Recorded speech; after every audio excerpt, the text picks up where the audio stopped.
Hi, this is Marion Ross. You are listening to TV Confidential.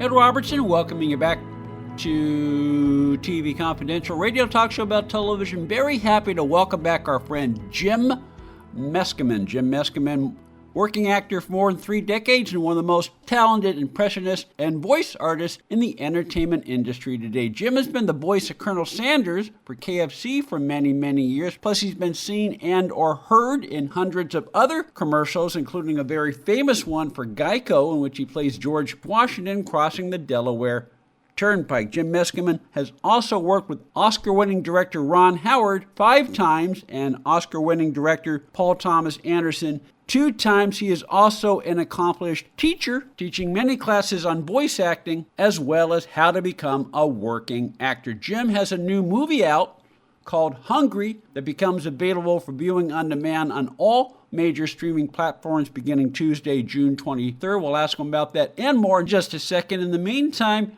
we began our conversation by telling Jim Meskimen, stay with me on this. This is kind of serendipitous. I was watching something on Amazon Prime about a week or so ago. This is shortly after I had, booked the interview with you through Josie. Uh-huh. And at one point during the 90-second commercial break, I'm sort of halfway paying attention to the screen and whatever. And then I noticed all of a sudden you're in one of the commercials. Yes. I don't remember what the spot was for. The only thing I remember was you're in a car, you're on screen for maybe 5 seconds, and I don't remember whether you're an Uber driver or a taxi driver or a driver, but you're a cranky driver. Yeah. And if I remember correctly, you have one line, and it's something like standing still puts pressure on your joints or something like that. It was off the wall, but it made me think.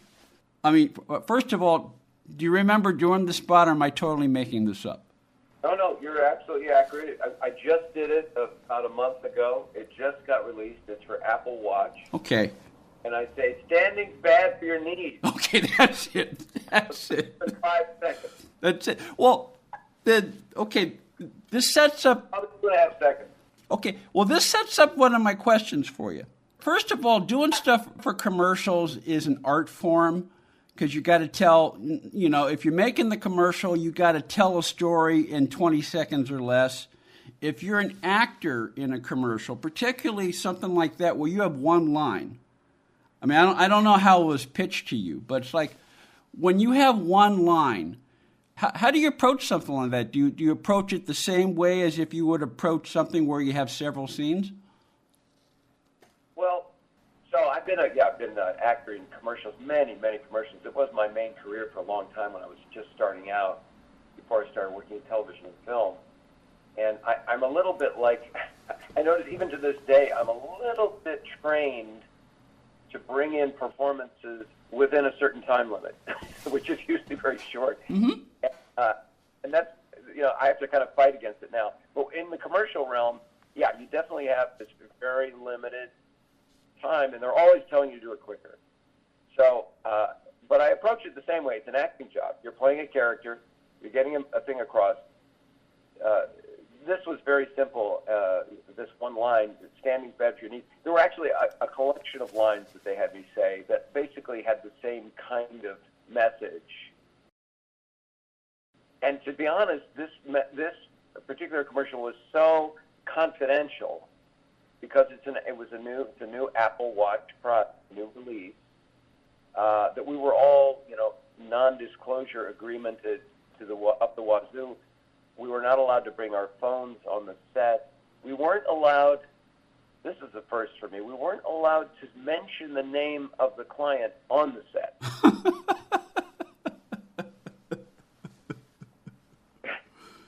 So, and I never saw a full script. So I didn't even know where my crazy little line was fitting in or how until I saw the final commercial. I went, oh, I see. It's a bunch of people all offering health advice or strident advice to a person who then turns to the Apple Watch and gets a more balanced kind of piece of recommendation. Anyway, but it's all acting, and the fun of it is that, like in this one, you mentioned I was a cranky person. I was great. I never get to play cranky, and because it's not a big part of commercials usually. They usually have nice. I usually play the nice, trustworthy, avuncular, person, and in this case, I got to be kind of on it.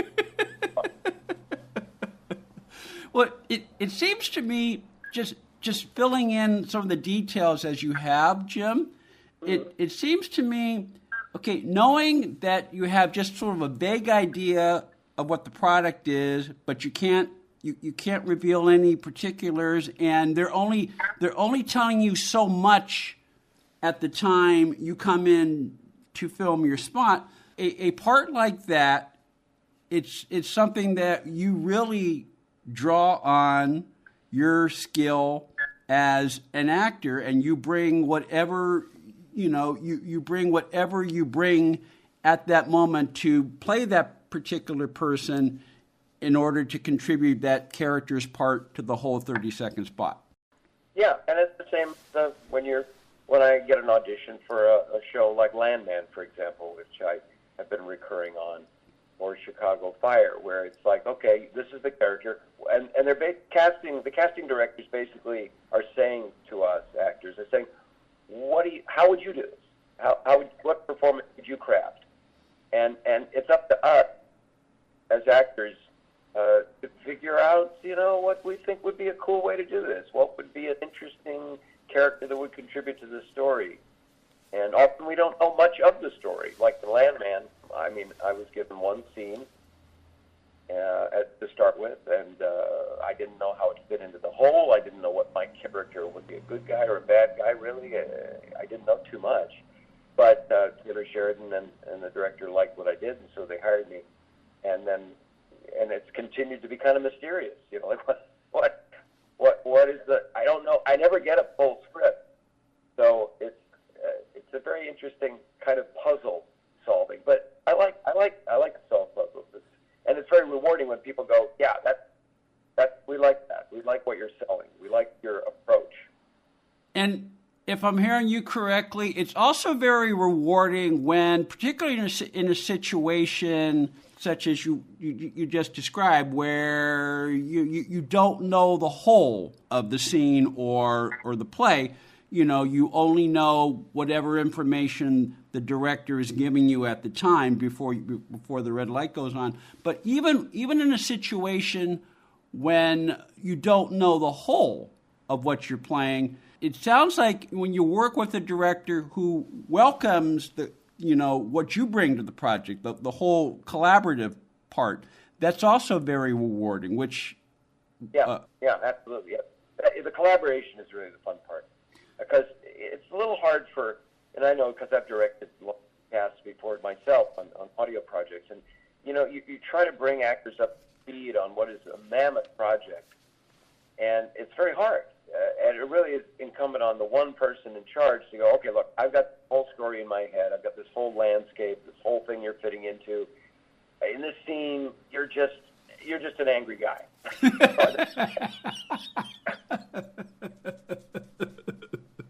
An angry guy who knows that standing still is hard on your joints. Everybody knows that. Okay. Jim Meskimen is on the line with us. Jim Meskimen, one of the top voice artists and impressionists in the industry today. Jim Meskimen, also the voice of Colonel Sanders for KFC for many, many years, while Jim's on-screen credits include 5 films directed by Ron Howard, 2 films directed by Paul Thomas Anderson, plus appearances in many top series, including the Hulu series Welcome to Chippendales, the Starz series Gaslit, the Amazon Prime series Hunter, many, many others. You can follow Jim Meskimen, Instagram, TikTok, the Jimpressions channel on YouTube, as well as JimMeskimen.com. Stay with us, folks. We'll be right back. One more item I want to tell you about Pancake Now. Pancake Now, delicious, grab-and-go, frozen pancake sandwiches that make breakfast or snack time any time of the day ridiculously easy. Kids love them, adults steal them, and nobody's stuck at the stove. Go to PancakeNow.com and use promo code CONFIDENTIAL for 15% off your first order. Pancake Now pancake sandwiches come in 4 craveable flavors: classic maple, cinnamon bun, cookies and cream, and chocolate peanut butter. They're made with clean label ingredients with no synthetic preservatives. All ingredients are allowed in Whole Foods, while each sandwich is fueled with 9 grams of protein and 3 grams of fiber, plus they use monk fruit to keep the sugar content low. Tastes like there'd be about 25 grams of sugar for the sweetness. My favorite flavor is Pancake Now's cookies and cream sandwich, which tastes like a giant, super soft, but not too sweet Oreo cookie, although their cinnamon bun sandwich is running a close second. All Pancake Now pancake sandwiches are ready to eat and shelf stable. There is nothing like it on the market today that stays this soft for over a month. Although, if you're like me, you'll gobble them up quickly, so you might want to stock up. Go to PancakeNow.com, and use promo code CONFIDENTIAL for 15% off your first order. That's PancakeNow.com. Use promo code CONFIDENTIAL for 15% off your first order. Pancake Now, frozen pancake sandwiches that make breakfast ridiculously easy. This portion of TV Confidential is brought to us by our friends at Front Porch Realty, the community of realtors in the Northern Bay area of California that is committed to finding the solution that is best for their clients. Whether you're a first-time home buyer or looking to sell or lease your property in Northern California, call Karen Strain at 415-886-7411 or visit frontporchrealtygroup.com for more information on how they can help you. Hi, this is Jim McCrell, and you're listening to TV Confidential, and you might learn something.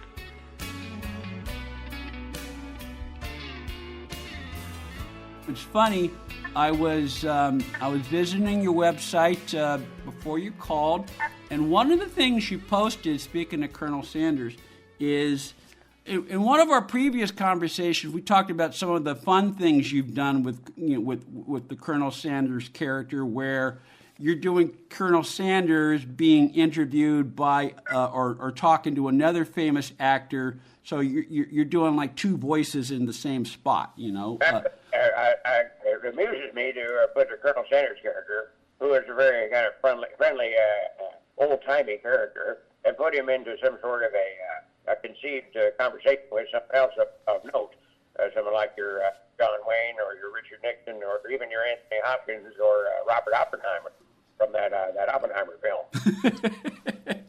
Well, one of the fun things I saw today is you did like a 2 or 3 minute video where you're Jim, and you're driving you're at a drive-through at a KFC, and instead of ordering your order as Jim, you order the order as Colonel Sanders. And the most funny thing about the spot is the reaction to the worker as she's taking your order.